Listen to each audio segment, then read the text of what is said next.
Well, some schools abstained from voting for the ACC to sue Florida State, but we're not abstaining from great ACC content.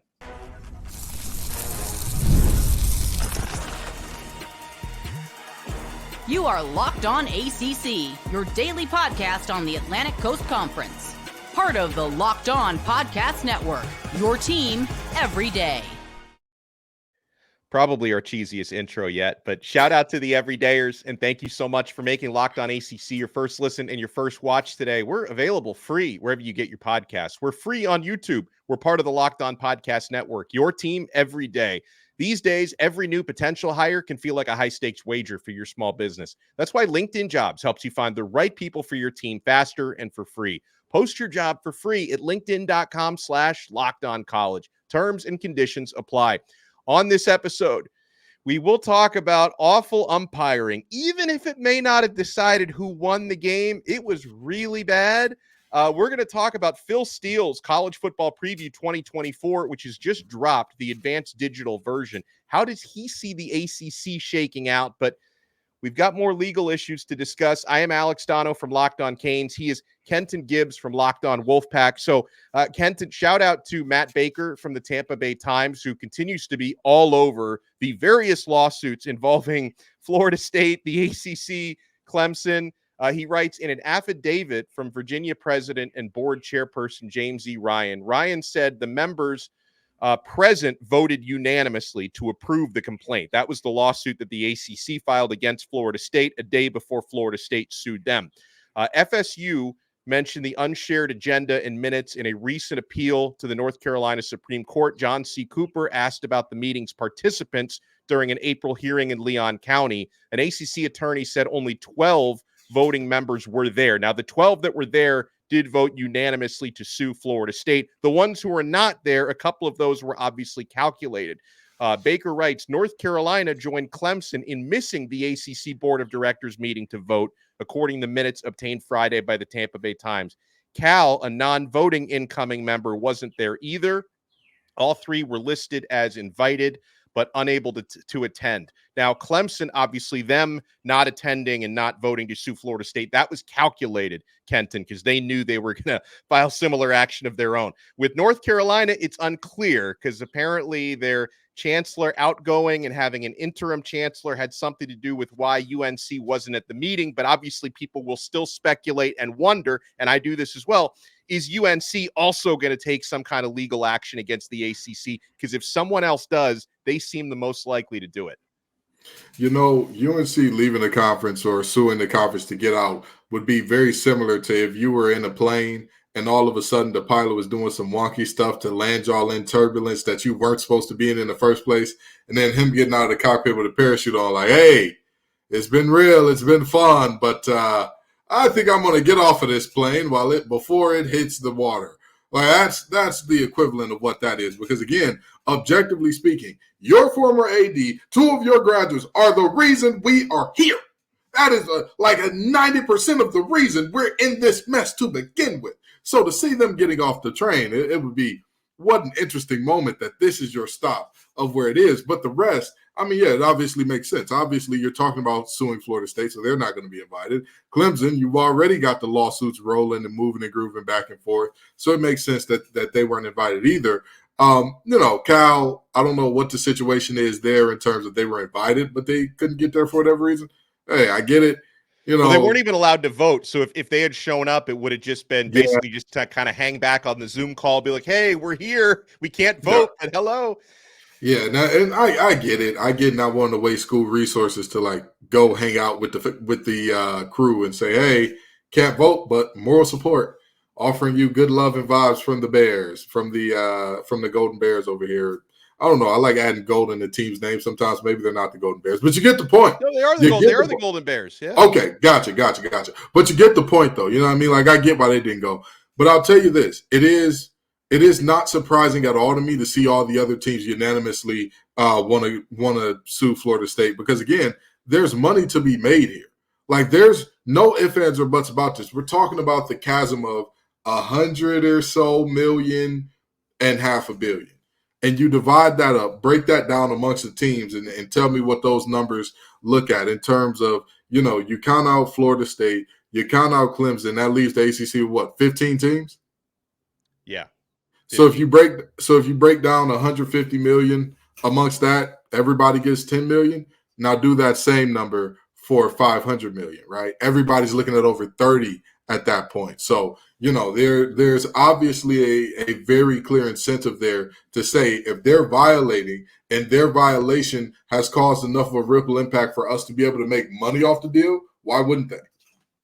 Now, another thing that it's worth noting is that just because 12 schools who did show up to the meeting voted unanimously for the ACC to sue Florida State, that doesn't necessarily mean all 12 of these schools are super happy with the way things are going with the conference, because, if anyone else is thinking of suing the conference, there's a lot that goes into that, Kenton. Like, you have to have your board of trustees behind it. You have to be willing to spend the money on the legal resources. I'm sure that a big vote would have to go to that decision. I think that was the case with Florida State's board of trustees. I would assume Clemson's as well had to approve this. You have to approve the money that goes in to this litigation. So, and obviously Florida State fans are very proud of this, and Clemson fans as well, as, being the ones who potentially blaze the trail and the ones who, find the way out and blaze the trail for the rest of them. There could be something to that, right? I mean, some of these other 12 members that are publicly happy with what the ACC is doing right now might just be sitting back and waiting. Hey, we don't right now have the willingness to actually go forward with a lawsuit, but maybe we'll see how these ones play out and then take the temperature later. Oh, absolutely. Absolutely. If anybody takes all of these schools approving of this lawsuit as, hey, we're happy here and none of us are thinking of leaving, I have oceanfront property to sell you in Raleigh, North Carolina. Don't ask me what ocean it's off of. Don't ask me how I'm selling you oceanfront property, even though it's landlocked in the state of North Carolina. Just know if you give me the money first, I will get you that oceanfront property off the strength of friendship, of course, because I don't want to legally be obligated to do that. The reality is very simple here, right? There's an opportunity to make money for these teams out of this lawsuit. So, of course, they're going to approve the lawsuit. Right. Now, if there's a bigger opportunity for them to make money elsewhere that they know, hey, the payout that we have to pay to leave is not going to be to our financial detriment based on how much we would recoup when we get to our new conference, I am willing to bet you every day and twice on Sunday that they take that deal. But that's not where we're at right now. So that's why, the voting goes the way it goes, and that's where we are right now. But again, do not mistake this for we are a big happy family. We're all happy here. Nobody wants to leave. Yeah, and the ACC has taken similar action in Florida to what Florida State did in North Carolina, appealing, to an appeals court. So this is from WFSU. They wrote late last week, warning of a legal collision course. The Atlantic Coast Conference on Wednesday asked a Tallahassee-based appeals court to put on hold a lawsuit filed by Florida State University against the conference while a similar case plays out in North Carolina. Attorneys for the conference filed a 54-page petition at the First District Court of Appeal that said the North Carolina case has priority because it was filed before the Florida lawsuit. The petition came after Leon County Circuit Judge John Cooper refused to issue a stay of the Florida lawsuit. So apparently in this appeal, the ACC cited multiple, precedent for why them filing first in a different state should force Florida to hang back. There are obviously arguments coming from the Florida State side about that precedent, because apparently the legal precedents they cited didn't actually take place in the state of Florida. So does that apply to Florida law? It's very messy, but you can see the legal strategies on both sides, Kenton. They want that home court advantage, pun intended, Absolutely. Right? I mean, Florida Absolutely. State wants the case in Florida to go forward first. I think the ACC has two agendas. One agenda is they would like to drag it out as long as possible, but another agenda is if you are going to get some kind of a ruling first, they want it to happen in North Carolina first, because the North Carolina judge and courts would likely be more favorable to the ACC. As much as we like to say, and I hate to do this on a sports show, but as much as we like to say that justice is blind and all that good things, well, justice ain't broke.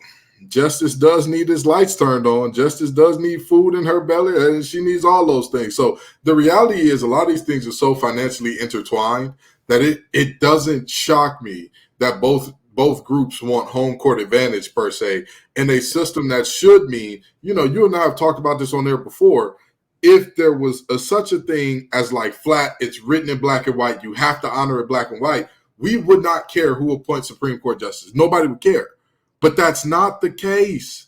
It's not the case. So absolutely all parties involved are going to want things settled in their place first, where it's a little more likely that the judge you see may be an alum of your school or one of your member schools in the state.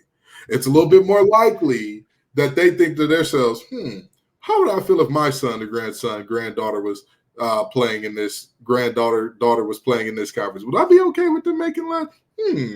How would I feel? It's everybody wants their cut of this thing to work out, or not their cut, but everybody wants their perspective on this thing to be the main perspective on it.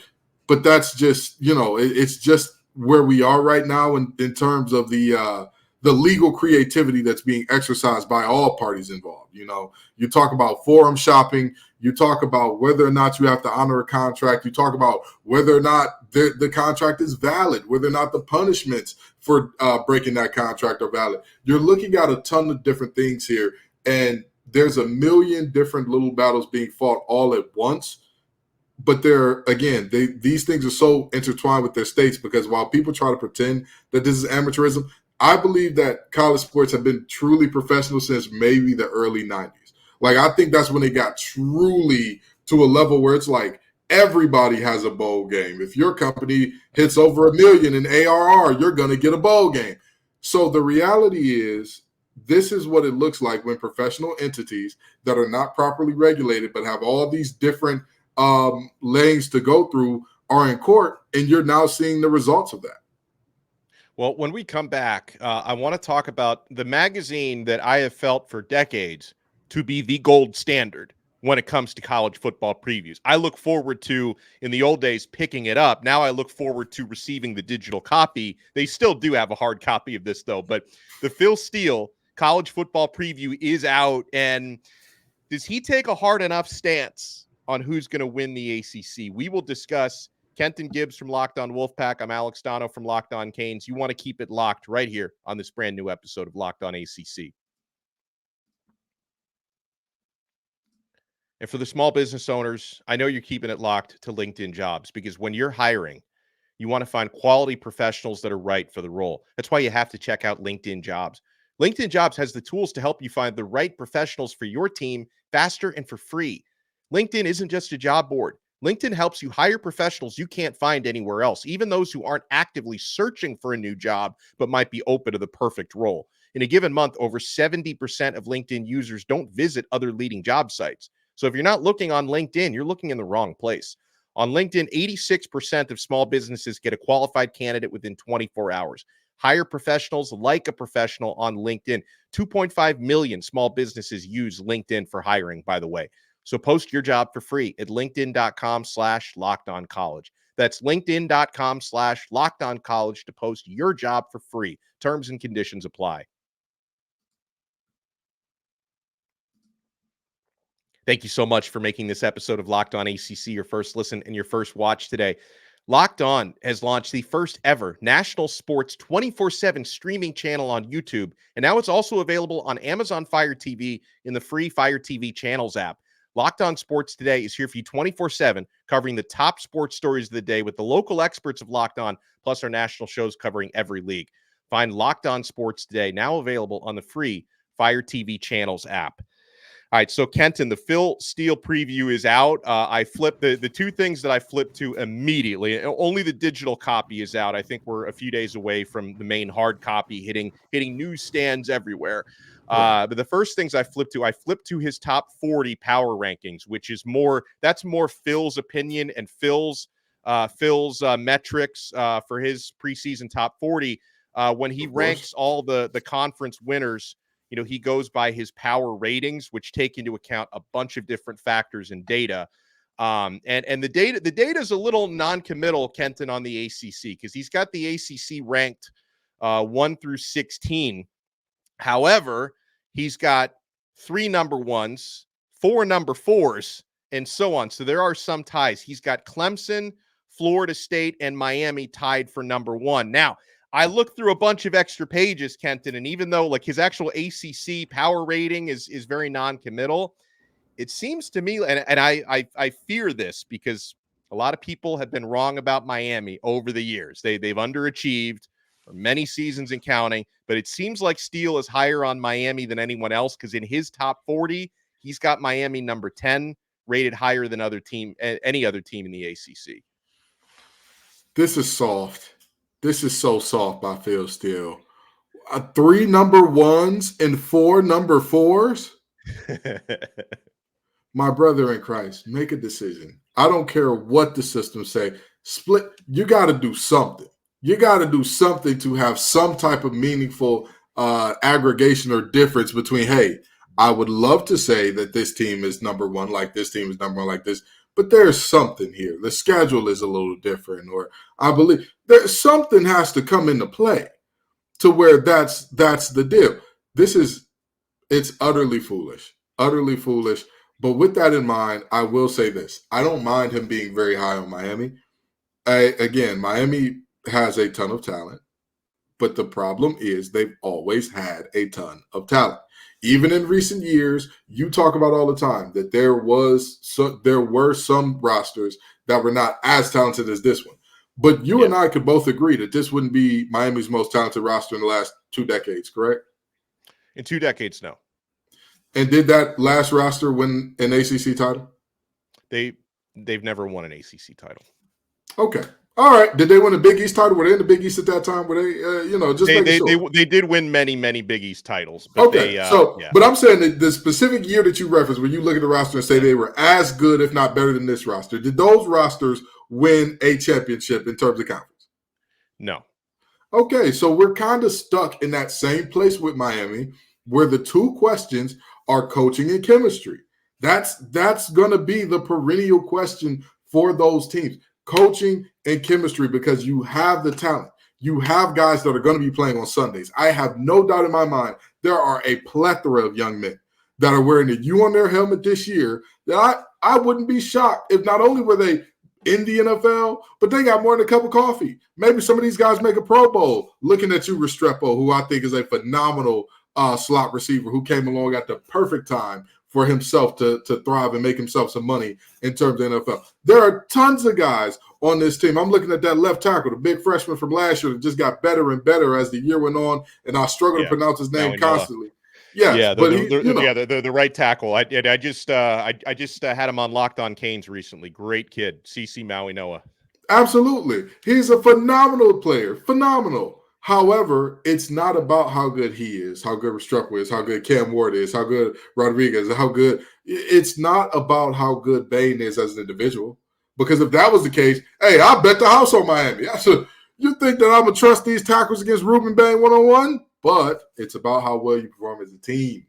It's about how well do you get Ruben Bain in a situation where he can do what he does best. It's about how well does Cam Ward protect the football so that you could use your big, powerful back in the situation that he's best in. Let's pound him down and run out the clock. It's about those things. And so that's a constant question about Miami. But again, this ain't just about Miami. Phil Steele, pick a damn winner. Pick a winner. Pick your favorite. Yeah. Pick your third.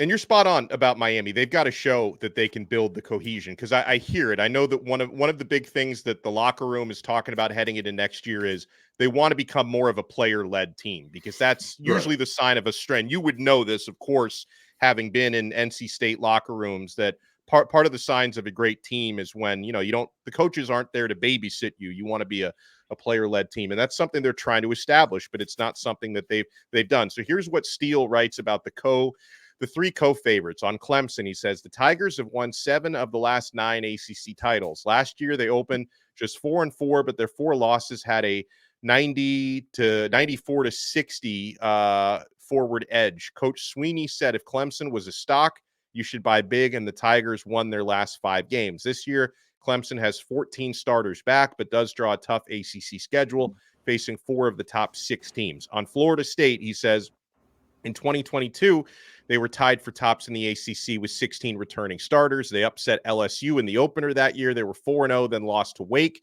NC State, and Clemson by 6 points per game and were plus 53 yards per game in those.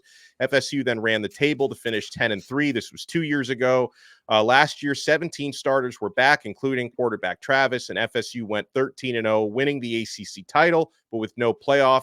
Were a depleted team that was whipped by Georgia. This year, they go from number 2 on the experience chart to number 73 in the country, and all indicators are pointing down. He says Norvell hit the portal again, so they are still a clear contender. I want to circle back to that in a second, but here's what he writes on Miami. In 2022, Miami was the preseason favorite to win the Coastal, but went just 5-7 in Mario Cristobal's first year. Last year, Miami had 19 returning starters, but a tough schedule. Miami opened 3-0, but went just 3-5 in ACC play, lost the Bull for a 7-6 year. Miami was plus 53 yards per game in ACC play, had 3 net close losses.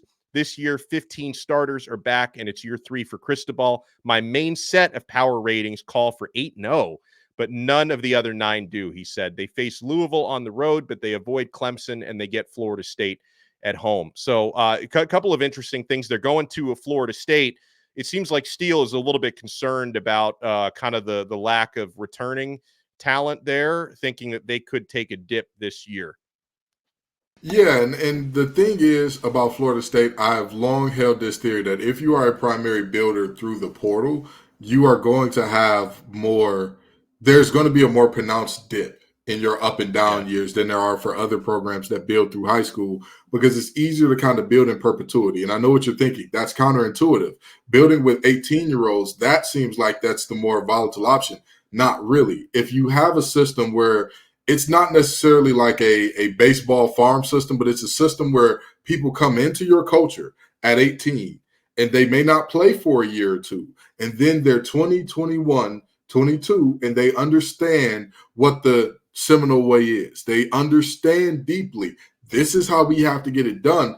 That to me is much more likely to have success by you filling in spots here and there, or having transfers with longevity who are going to be there multiple years. You look at last year's 13-0 and people talk about, well, look at how many guys were on the transfer. But let's take a deeper dive. Look at how many guys from that Florida State team were not on their first year, even though they were transfers. Jared Verse was a transfer. Was he on his first year? No, second, I think. Jordan Travis?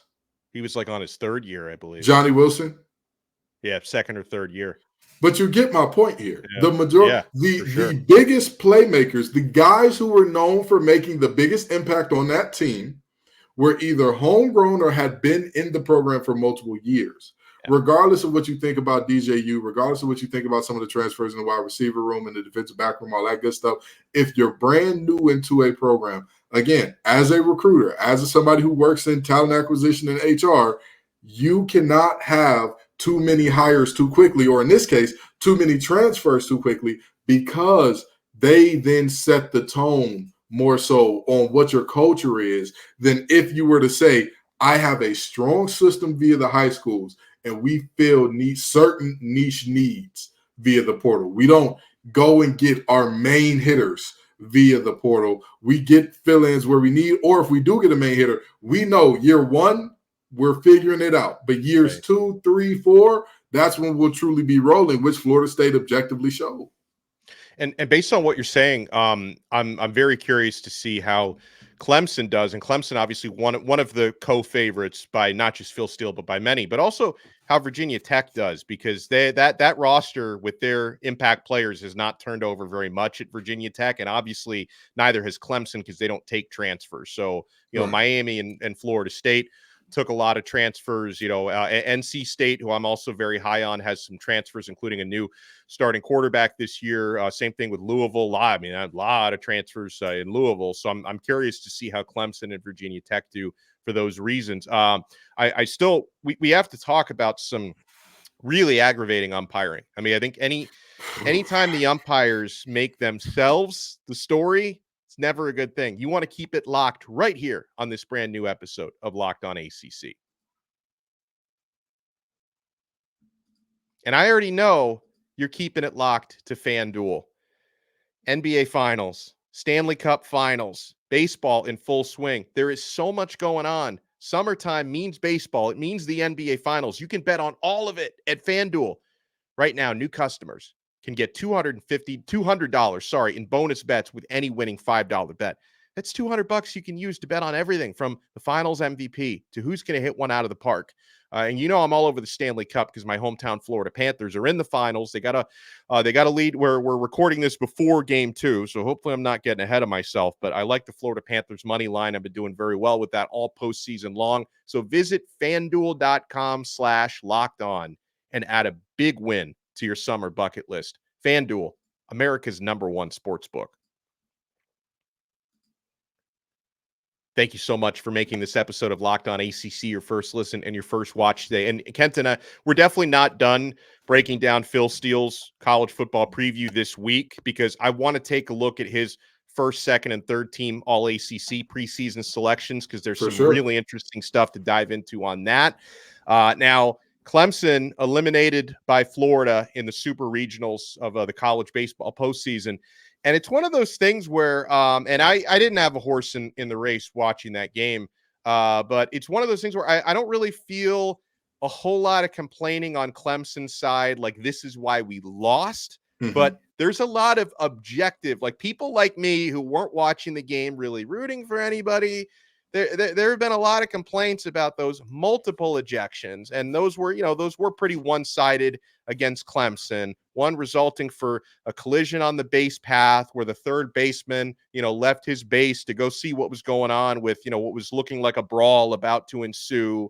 You had the head coach and an assistant coach of Clemson ejected in extra innings after an emotional bat flip that I didn't see as a big deal from a Clemson player who hit a home. It was a lot of nonsense. And to me, anytime the umpires make it about them and they don't understand, you're talking about an important postseason game that goes into extras. There's going to be a certain amount of emotion, and you can't overreact to that. Learn from your boy Angel, who just got packed up in the MLB. You should not be the main story. And I want to read a quote here on the explanation that, this has everybody confused and downright a little befuddled by the situation that happened here, okay? So this is the explanation for why Coach Jack Leggett was ejected. Now, this is from the crew chief, Billy Van Raphorst, of the crew that was umpiring that game. Coach Leggett was in the dugout pointing and screaming at us about the crew huddling. Leggett was warned to stop. He continued waving his hands while yelling at the crew. At that point, Leggett was ejected for failing to obey his warning. He then proceeded onto the field in foul territory and was warned to leave or be suspended. Leggett continued to yell at the crew while walking around toward the foul line while failing to obey the prolonged warning. What are we doing here? What are we doing here? What? Oh, he was yelling at you all for huddling because you shouldn't have been damn huddling. Right. What was there to huddle about? Oh, bat flips happen. This is why I thank God I'm a football guy, because we don't have all these rules and unwritten rules. Guess what? If somebody scores a touchdown, you pimp it how you want to pimp it, because that's what it is. If you get a sack, you do whatever dance you want to do. And granted, I know Dono's a Miami guy, so he knows that there was a specific set of rules put in place to stop the Canes from celebrating in certain ways. I get that. I'm fully there with you. But this is outrageous. It's outrageous. The crew should not have been meeting at any point in time anyway. Yeah. You call it how it is, you play it as it lies, and you move forward. And I'll tell you this, I'm one of those people, and say what you want about me, I'm all for swallow your whistle in the playoffs. I think that during the regular season, there should be a lot of physicality allowed in most sports anyway. But if we're talking about baseball in particular here, these things, if you wouldn't eject a guy during the regular season for it, you damn sure shouldn't be doing it during the tournament. What are we talking about, man? Stay out of the game. Let the players decide it. If a player does something so egregious where it's like, hey, no, we can't leave you on the field for that. Black and white, this is in the rules. This is an automatic. You're done? Sure. But a bat flip? Come on, dude. Yeah, no, it's ridiculous. Well, start of a busy week here on Locked On ACC. I do want to talk more preseason football projections tomorrow. And, of course, if there are any updates on these court battles, we'll have them for you. He's Kenton Gibbs from Locked On Wolfpack. I'm Alex Dono from Locked On Canes. We'll talk to you again tomorrow on another episode of Locked On ACC, part of the Locked On Podcast Network, your team every day.